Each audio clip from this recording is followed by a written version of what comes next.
So, you know that feeling where you've got like a million ideas floating in your head with none of them written down? So they just kind of sit there collecting dust, and you're just like, oh, I'm not sure what to do with this, but I don't want to just leave it here. That's me all the time. I always have a new idea, and I always never write it down. So, I figured, why not archive some of my actual, real, written down kind of sorta worlds in a video format? That way I can keep myself a little bit more responsible and also come back for references because I always forget important things about my own characters. As a quick introduction, my name is Lemon Elevania, Lemon Lavania, whatever you want to call me, just Lemon for short is fine. But my main role in life is to develop ideas. I'm the idea creature. I always come up with ideas. I always have something deranged to say or do to these poor, innocent, sweet fictional characters. When I'm not torturing fictional characters, I'm torturing OCs, which is where Hellfire Harbinger comes in. My personal take on the hell and heaven thing from the Bible. This time with a pretty high fantasy twist. I'll be shortening it to Hellfire for the duration of this video because Lord knows I'm going to say that name a lot. So sit down, relax, or get your drawing pens out because I'm going on a long rant about my demon world. So what exactly is Hellfire? And what sets it apart from the other millions upon billions of demon world, angel world weirdness out there? The basics are still there. Angels serve God's will, and demons oppose that will. Angels are separated into factions ruled by the seven heavenly virtues. Temperance, humility, all that stuff. Angels have specific holy jobs based on the virtue that they serve. I don't know what Chastity's underlings would do. I have not fleshed out all the virtues yet, but you can use your imagination. Demons have practically the same system, albeit a little more lenient. Demons overall are just far more liberal than angels.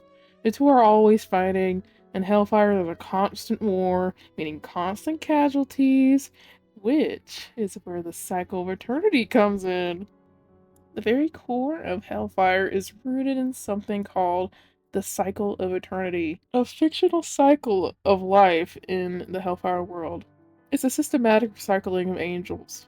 Yes, angels are basically aluminum cans here. Here's how it works. Every living thing has a soul. These souls are made into angels by the Almighty, the God stand-in for this world. The soul receives damnation, becomes a demon, and can reincarnate as an angel once again under specific circumstances. What are those circumstances? They just die. Yeah, angels can just die and then reincarnate if the Almighty thinks that they are worthy enough to. So, no immortal kind of thing happening here. Demons and angels both can most definitely die and never come back. Now, this cycle's a little bit more complicated than it looks, but the basics are set in stone. Every demon was once an angel in heaven. By the way, there is a slight difference between a fallen angel and a pure demon, but I'll get more into that later. It's complicated. Now that we got the cycle out of the way, let's get to hell and its 7 layers and 7 rulers of deadly sins. Some of them at least. Okay. Fun part. Let's get into hell. Hell is organized into 7 layers. Pride at the top, wrath at the bottom is a little sandwich. Each layer has its own way of life, meaning no two places are the same. It's very dependent on the ruler and the sin and a lot of other factors. Still, every layer is dependent on one another. It's like a cycle, maybe. Even the rulers themselves are dependent on each other because it's a sort of like a democratic-ish kind of thing down there.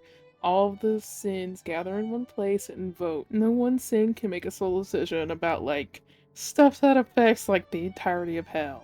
I will not be getting into how sins are chosen. I will be saving that for later. But with all of that aside, let's get into the first layer.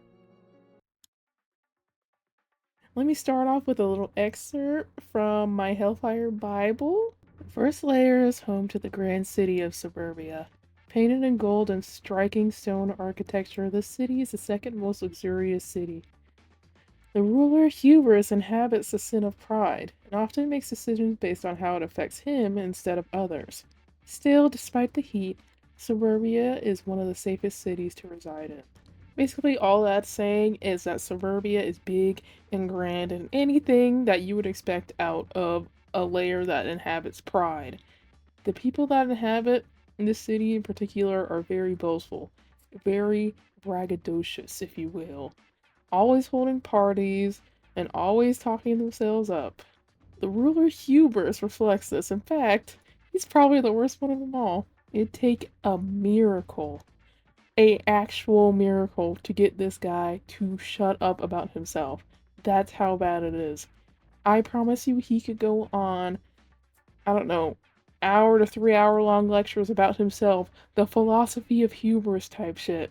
Now, a lot of this comes from a certain superiority complex that will become very, very important to his future character development. Something, something, not all of his pride, princiness is exactly genuine. That doesn't distract from the fact that he is definitely the sunshine boy of the Council Sin group.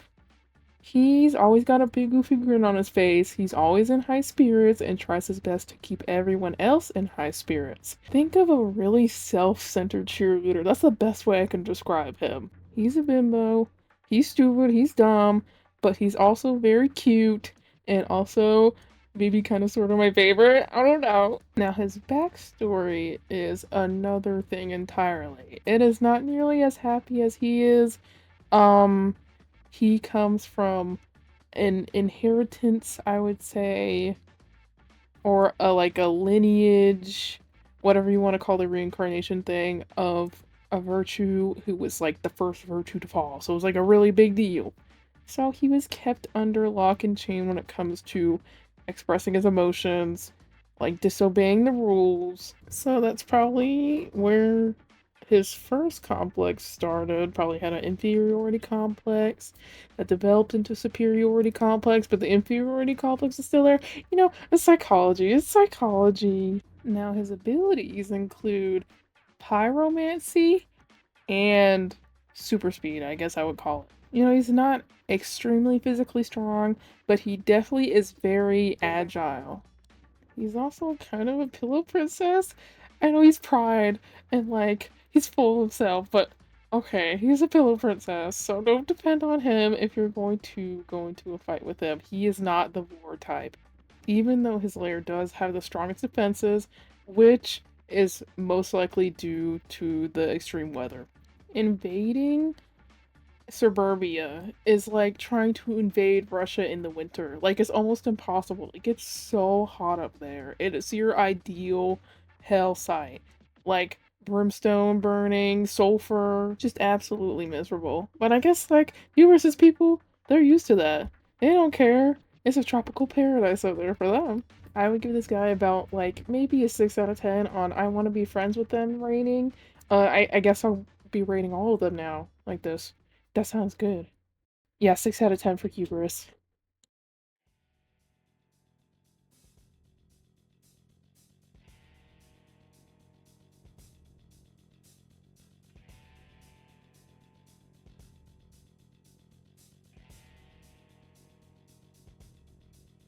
Jump scare, new voice. Hi, my name is Roman, and you know that feeling when your friends have ideas that they don't write down but yap to you about them all the time, and you just kind of become the working memory of the group? That's me. That's my job. And luckily for me, my dearest beloved friend Lemon gave me Hell's fifth lair to talk about because that's my lair, because that's my character. Sorta, kinda, whatever. So we're going to dive into the quite literal hellish landscape of the City of Bones, ruled by a one Odium. So let's talk about the City of Bones ruler for a second. Odium is a very, very angry individual.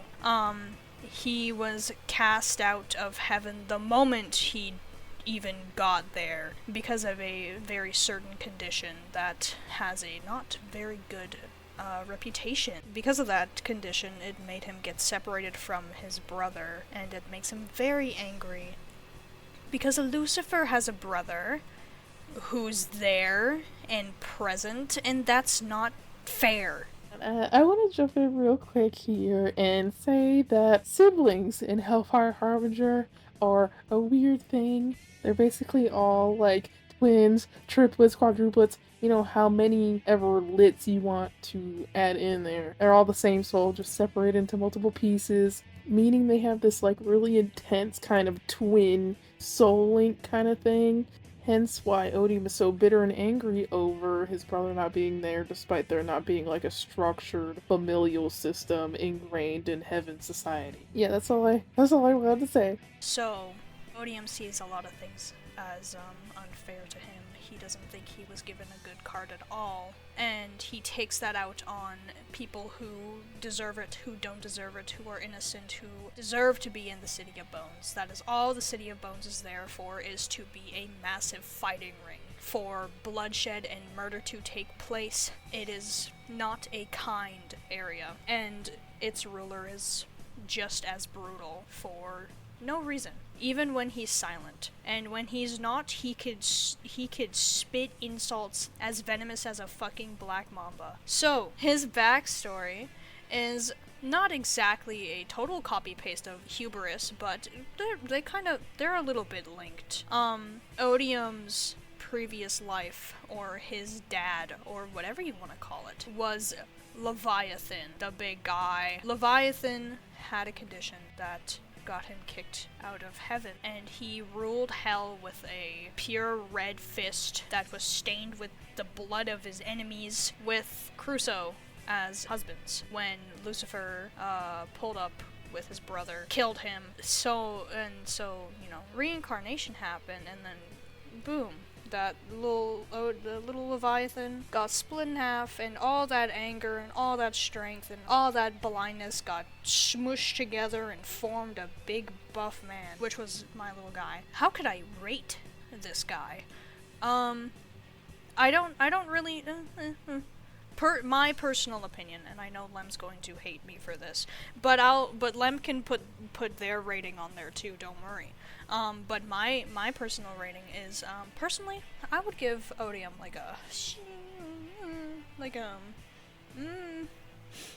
maybe a 4 out of 10. It's out of 10, right? Yeah. Well, it is now.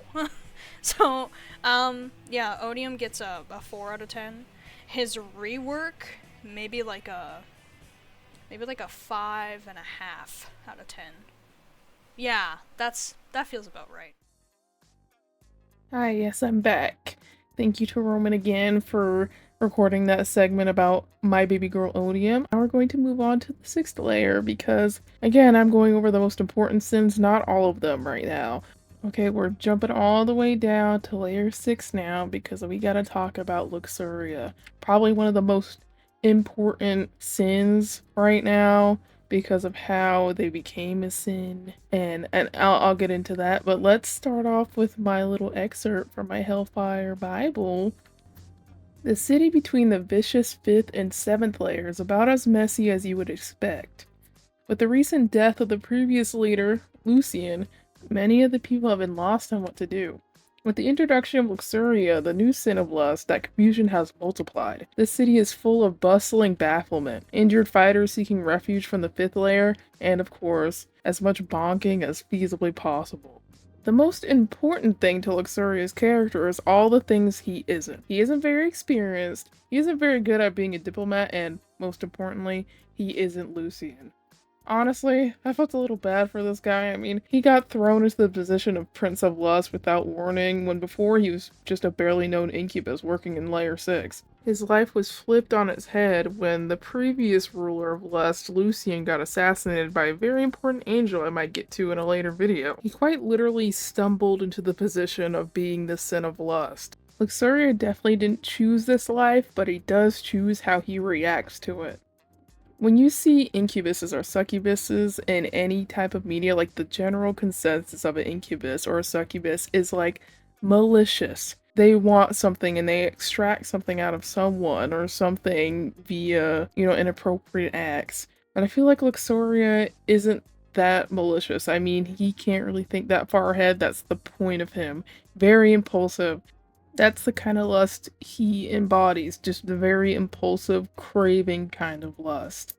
His personality's kind of like a frat boy, like very party heavy, again, impulsive, and he's a little dense. I wouldn't say he's the most socially eloquent person out there, which is kind of a problem when you're quite literally hell's diplomat, but Luxuria does try. Even if he can get frustrated a little easily. But like, he's got a lot of pressure. He's got to deal with all this confusion and pain and grieving with no real help because a sin has never died before. I think I give this guy about like maybe a 7 out of 10 for I want to be your friend rating. 7, because like I don't want to hang out with him, but also I feel like my social anxiety would get triggered by his aggressive flirting and I would want to leave the room. Also, he's kind of funny. Like, he's kind of silly, so yeah, 7 out of 10 for Luxuria. Okay, here comes the most central character for the main plot of Hellfire, which I have not mentioned in this video yet. It's Lucifer. Hellfire Bible excerpt, you know the drill. The kingdom of heaven is nearly impenetrable. It's currently housing the most inhabitants in spite of the frigid atmosphere. The expansive city has sprawling defense towers, a high bordering wall, and guards stationed at every entrance. Inside, demons and fallen angels are sorted into their layers by a series of tests. Those who stay in the city tend to study resonance and hone their pyromancy. The ruler, Lucifer, rules over his kingdom with no mercy, keeps his people in heavy organization, especially since the death of the previous lust. Lucifer is the king of hell in the Hellfire universe, but we don't see his more authoritarian habits until later on, like the current timeline in the Hellfire story. And to understand that, we're gonna have to go to the very beginning of Lucifer's story because it's long and there's a lot of it and he certainly goes through a lot. But it is essential to understanding some of the systems in Hellfire and also the main plot. So Lucifer is the youngest of triplets. He has 2 brothers, Lucian and Michael. The 3 of them were living it up in heaven for the longest time. Lucifer was a kind of bookkeeper in heaven. He would keep all the records straight for the Almighty. He would write things down, which sounds very wholesome, like a cozy little librarian job. But it didn't really last very long, to be honest. Lucifer always knew of this thing called the Forbidden Knowledge Archive, a place that he couldn't go into and he couldn't even see because he was taught it was only for the Almighty's eyes. Eventually, he gave in to temptation and went into the archives, receiving the forbidden knowledge that only God is supposed to know about. He was imprisoned in golden shackles that cannot be broken, that suppress his power and forbid him from talking about the knowledge that he gained. Soon after, him and Lucian were casted out of heaven. Michael stayed though, valuing his loyalty to heaven far more than his relationship with his brothers. So yeah, that's how Lucifer fell. Soon after that, he beat the absolute fuck out of Leviathan, the previous king of hell. After seeing how much of a shit show hell was, he thought that, I can do better. I'm about to beat the fuck out of this large, intimidating man and anoint myself as king. As I've mentioned in Luxuria's segment, Lucian did die, and Lucifer was very close to his brother. It doesn't help that Lucian was killed by Michael. The angel I mentioned earlier that killed Lucian, that was Michael. That was Lucifer's brother who killed his other brother. This is some intense family drama. Given Lucian's death, Lucifer has definitely become a lot more strict on his rules in his own layer and also with the council itself. You can see a lot of interpersonal tension at any given council meeting, to be honest. All of that to say, in recent years, Lucifer has definitely grown into the title of the Prince of Wrath. I think I give Lucifer about like a solid 9 on I want to be friends with him scale, because I don't know, he seems like a kind of fun person to hang out with, a little moody, a little like angsty, but like I can deal with that. He feels like it feels like he's like smart. 9 out of 10 for you, Lucifer. Please impregnate Huber soon. I would like a grandson. So, that's it. How we feeling after all that, huh? I mean, if you made it this far, I feel like you're a little deranged, and I love that for you, but I hope you had fun listening to me rant about literally nothing in my deranged demon world that I made with my friends. Maybe I'll do more videos like this. I don't know. I think they're kind of fun. In any case, I'm Lavinia, and I'm in a house like carpet.